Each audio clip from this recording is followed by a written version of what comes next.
చంద్రబాబు అంటే కొందరు సొంత పాటోళ్లకు కార్యకర్తలకు పీకల్లోతు కోపమున్నా ఆయన కనపడంగానే నమస్తే సారు అంటారు, రెస్పెక్ట్ ఇస్తారు, బొకేలు ఇస్తారు. ఇక మైకు చేతికిస్తే ఊకదంపుడు ఉపన్యాసాలతోని ఊపేస్తారు. బాబుగారు అట్లా, బాబుగారు ఇట్లా, తోపు తురుం ఇసొంటి మనిషి ఈ భూమి మీదనే లేడు అని లేపి ఎక్కనో కూర్చోబెడతారు. ఇంకా ఈ నడుమ కొందరి భజనలు వినలేకపోతున్నాం కదా. అయితే ఈ కార్యకర్త మాత్రం చంద్రబాబును ఎంత మాట అన్నాడో ఈనుండ్రి.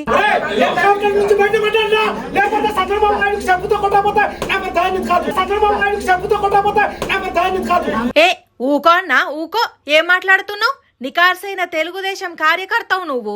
అసోంటిది నీ నోట్లకెళ్ళి వచ్చేది గీ మాట.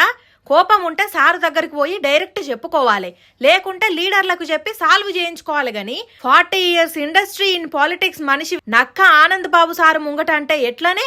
రేపు పోయి నక్క సారు ఈ మాటను చంద్రబాబుతోని చెప్పాలనంటే నక్క సారు నోట్లకెళ్ళి మాటలు బెకులుతాయా?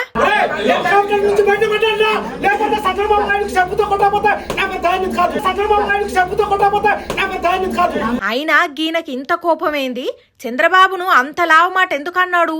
ఏం మనసులో పెట్టుకొని కడుపులున్నదంతా కక్కిండు అంటే మావోయిస్టుల చేతిలో ప్రాణాలు కోల్పోయిన సోము తనయుడు అబ్రహంకు టికెట్ ఇయ్యాలనని గంతే.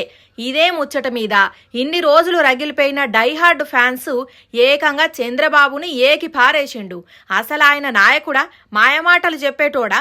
ముందుగాల ఎందుకు టికెట్ ఇస్తా అని చెప్పిండు, ఇప్పుడు ఎందుకు మాట తప్పుతున్నాడని అరకుటూరుకు పోయి నక్క ఆనంద్ బాబు ముంగట ఇంత మాట అనేసిండు. మరి అబ్రహంకు టికెట్ ఇయ్యలేదనే కార్యకర్త అంత మాట అన్నాడు, లేకుంటే అప్పట్లో చంద్రబాబు చెప్పులేయించిన ఘటనను గుర్తు తెచ్చుకొని ఆయన మీదికే మాట ఎక్కిపెట్టిండో తెలియదు. గాని ఈ మాట విన్న తెలుగుదేశం కార్యకర్తలు మస్తు ఫీల్ అవుతున్నారు. ఇంకో ట్విస్ట్ ఏందంటే ఈ మాట అన్న కార్యకర్త బాబుకు వీరాభిమానట, కానీ భలే మాట అన్నాడు పోండ్రి.